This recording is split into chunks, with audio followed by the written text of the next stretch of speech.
আয়াতুল কুরসি পড়ে ভুলেও একটি কাজ করবেন না, ভালো করে স্মরণ রাখবেন।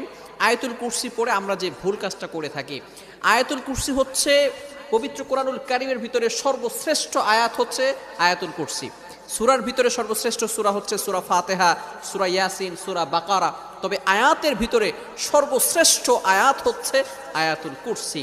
3 নম্বর পারার 1 নম্বর পৃষ্ঠা সূরা বাকারার 255 নম্বর আয়াত।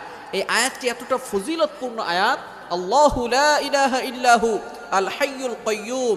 এই আয়াতের ভিতরে আল্লাহ তাআলার 2টি চমৎকার নাম আছে। এই নামকে বলা হয় ইসমে আজম, আল হাইয়ুল কাইয়্যুম। আল হাইয়ুল কাইয়্যুম যদি কারো দোয়া কবুল না হয়, আপনি যদি ইয়া হাইয়ু ইয়া কাইয়্যুম আল্লাহ তাআলার এই 2টি নাম চমৎকার ইসমে আজম 2টি নাম পড়ে 3 বার পড়ে যদি আপনি দোয়া করেন, আল্লাহ তাআলা আপনার দোয়া কবুল করে নেবেন। যেহেতু এই আয়াতের ভিতরে আল্লাহ তাআলা 2টি ইসমে আজম নাম রয়েছে, এই নামের কারণে